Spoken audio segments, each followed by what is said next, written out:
لله نحمده ونستعينه ونستغفره ونؤمن به ونتوكل عليه ونعوذ بالله من شرور أنفسنا ومن سيئات أعمالنا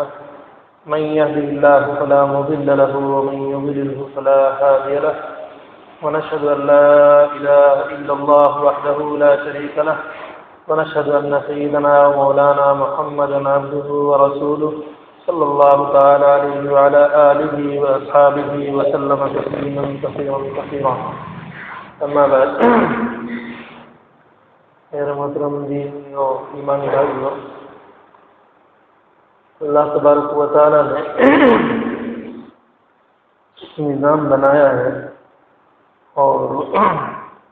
حضور برحق صلی اللہ تعالیٰ علیہ وسلم کے ذریعے سے انسانوں کو اور مسلمانوں کو متنبہ فرمایا گیا ہے، ان کو بتلایا گیا ہے کہ اگر اچھے اعمال کریں گے، اللہ کی رضا والے اعمال کریں گے تو جنت آپ کے لیے ہے، اللہ کی طرف سے انعام آپ کو ملے گا، اور اگر ایسے اعمال اختیار نہیں کرتے ہیں جو اللہ کی رضامندی کا ذریعہ ہے تو پھر اللہ تبارک و تعالیٰ نے ایسے لوگوں کے لیے جہنم کا ٹھکانہ بنایا ہوا ہے جس کے اندر وہ گناہگار بندے ڈالے جائیں گے۔ اور بہت سی قرآن آیات میں اور بہت سی احادیث میں اللہ کے بندوں کو اللہ کے رسول نے اور اللہ نے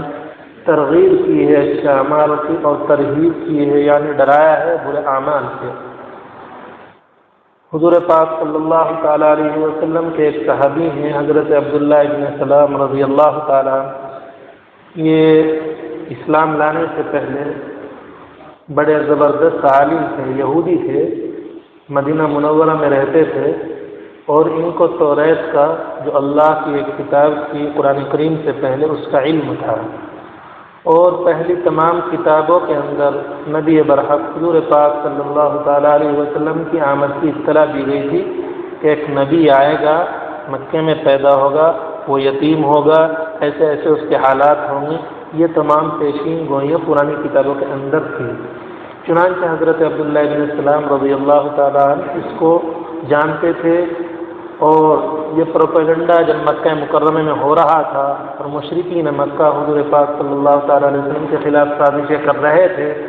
تو مدینہ منورہ کے اندر بھی یہ خبریں پہنچی، تو چونکہ حضرت عبداللہ ابن سلام رضی اللہ تعالیٰ عنہ تمام باتوں سے واقف تھے، جب حضور پاک صلی اللہ تعالیٰ علیہ وسلم مدینہ منورہ کے اندر تشریف لائے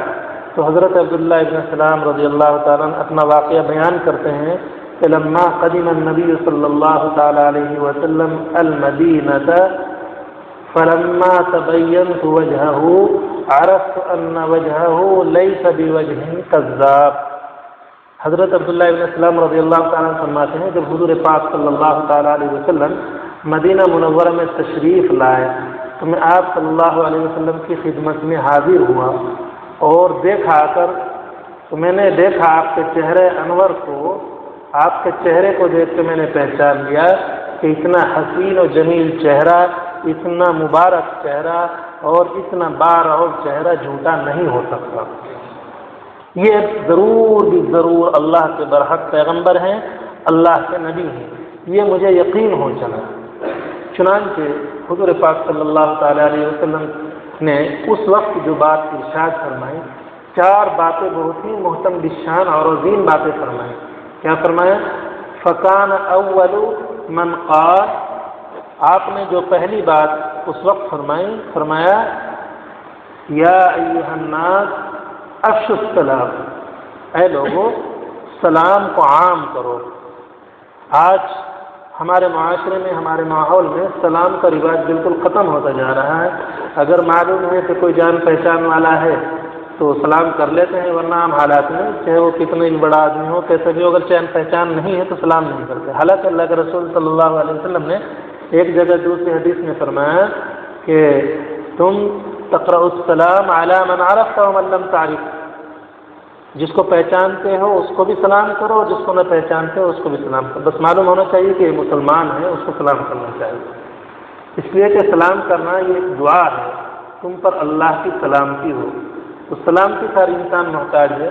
سلامتی کی ہر انسان کو ضرورت ہے، اور پوری زندگی کی تگدو، پوری بھاگ دوڑ اسی لیے ہے کہ آدمی امن سے، آرام سے، راحت سے زندگی گزار سکے۔ یہ ایک فری کی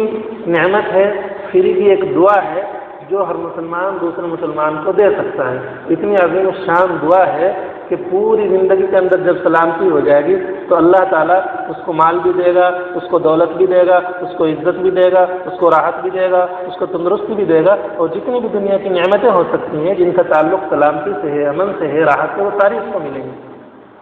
مگر اس کا رواج کم ہوتا جا رہا ہے، بلکہ بعض مرتبہ تو ہمارے جو اسکولوں میں پڑھنے والے مسلم نوجوان ہیں وہ بس دیکھ کر نمستے جی کرتے ہیں، رام رام تو ہندو بول کرتے ہیں، جو غیر مسلم ہیں جن کو معلوم نہیں رام رام کا کوئی مطلب نہیں ہے، نمستے کا کوئی مطلب نہیں ہے، یہ جو بھی مطلب ہوگا اس سے گھٹیا درجے کا ہے۔ تم پر اللہ کی سلامتی ہو،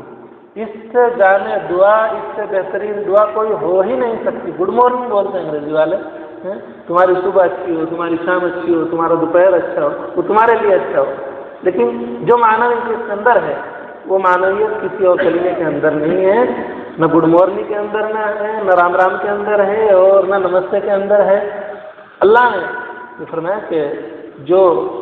سلام علیکم، اس کے اندر جو برکت ہے، اس کے اندر جو دعا ہے، جو پیغام ہے، وہ کسی اور سلام کے اندر نہیں ہو سکتی۔ تو ہمیں کوشش کرنی چاہیے کہ اس کو رواج دیں، بس معلوم ہو کہ مسلمان ہیں، لیکن بعض مرتبہ معلوم نہیں ہوتا، چونکہ مسلمانوں نے بعض بے دینی کی رائے اختیار کر رکھی، لباس ایسا پہنتے ہیں یہودیوں والا،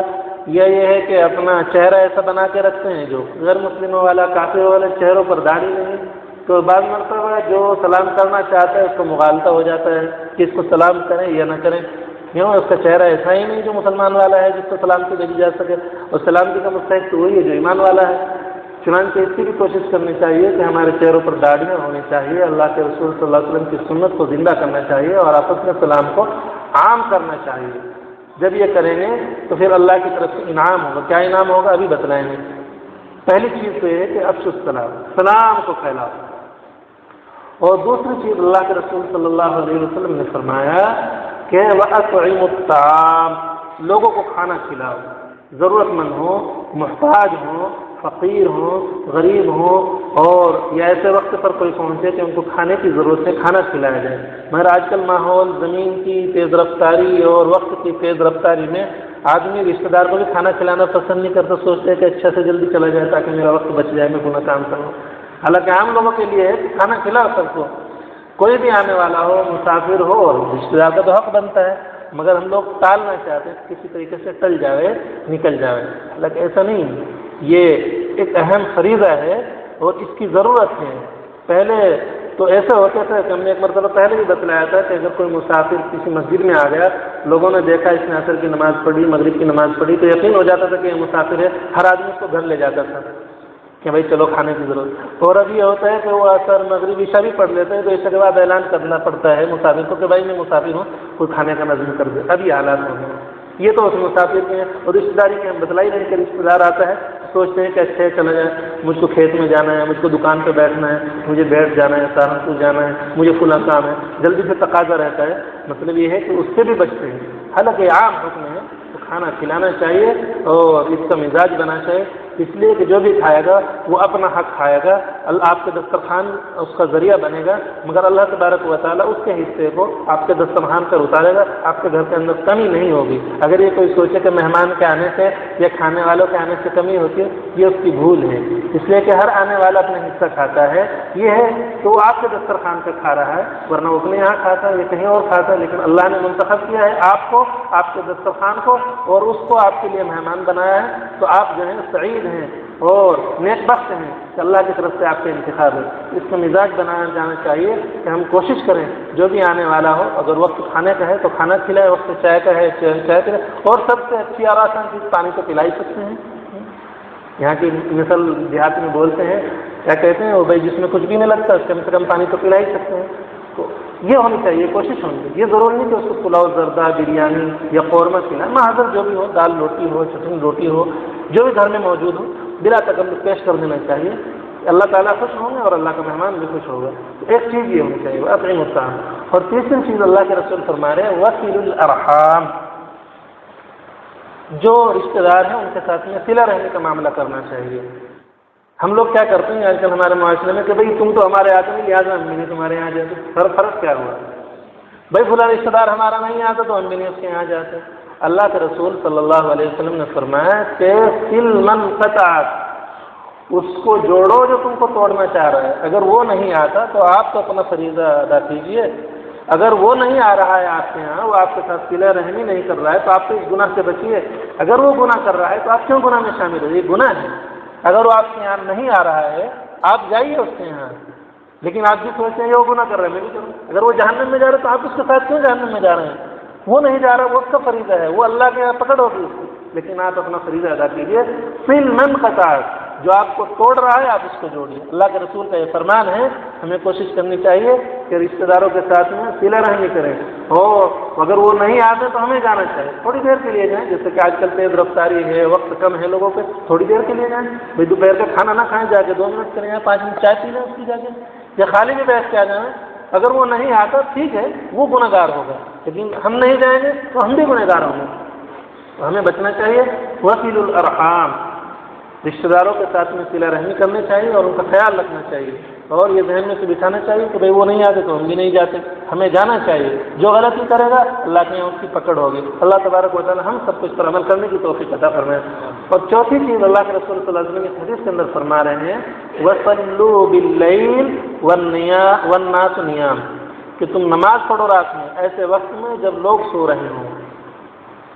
جب سب لوگ سو رہے ہوں کا زمانہ ہو، سناٹا ہو، کوئی جاگ نہیں رہا ہو، بس تمہارا پروردگار جاگ رہا ہو، رات کی نماز، تہجد کی نماز، اس کا مزاج بنانا چاہیے۔ اس وقت جو جوان ہیں سب عادت ڈال سکتے ہیں، جیسی عادت اس وقت ڈالیں گے وہ زندگی بھر رہے گی۔ اگر سونے کی عادت ڈال لی پوری رات تو پوری رات سوتے رہیں گے، اور رات کے اخیر حصے میں جاگنے کی عادت ڈال لی تو یہ عادت پڑ جائے گی، پھر زندگی بھر جو ہے تہجد کی نماز پڑھتے رہیں گے۔ ایک حدیث کے اندر جناب نبی کریم علیہ الصلوۃ والسلام نے ارشاد فرمایا کہ افضل الصلاۃ بعد الفریضۃ صلاۃ اللیل، نمازوں میں سب سے بہترین نماز فرائض کے بعد وہ رات کی نماز ہے، یعنی تہجد کی نماز ہے۔ اور پیغمبر علیہ الصلوۃ والسلام حضور پاک صلی اللہ تعالیٰ علیہ وسلم پر تو یہ نماز فرض تھی اور امت کے لیے مستحب ہے اور نفل ہے، لیکن اللہ والے جتنے بھی ہیں وہ سب تہجد کی نماز پڑھتے ہیں اور اللہ کی برکتوں سے اور اللہ کی رحمتوں سے لطف اندوز ہوتے ہیں۔ اس وقت اللہ کی طرف سے فرشتے آسمان پر اترتے ہیں اور کہتے ہیں، اللہ کی طرف سے اعلان ہوتا ہے کہ ہے کوئی مانگنے والا اس کی دعا قبول کی جائے، ہے کوئی سوال کرنے والا تو اس کے سوال پورا کیا جاوے، ہے کوئی ضرورت کو اپنی مانگنے والا تو اس کی ضرورت کو پوری کی جاوے۔ اس وقت اللہ کی طرف سے منادی اعلان کرنے والا اعلان کرتے ہیں اور اللہ تبارک و تعالیٰ اس کی دعاؤں کو، اس کی ضرورتوں کو قبول کرتا ہے اور پوری فرماتا ہے۔ تو اتنا بابرکت وقت ہے، اس کی بھی کوشش کرنی چاہیے کہ ہم لوگ تہجد کی نماز تو پڑھیں، اس کی کوشش کریں، تھوڑی تھوڑی عادت ڈالیں۔ پہلے یہ کہ اگر نہ آنکھ کھلنے کا اندیشہ ہو تو عشاء کی نماز کے بعد پڑھ لیں،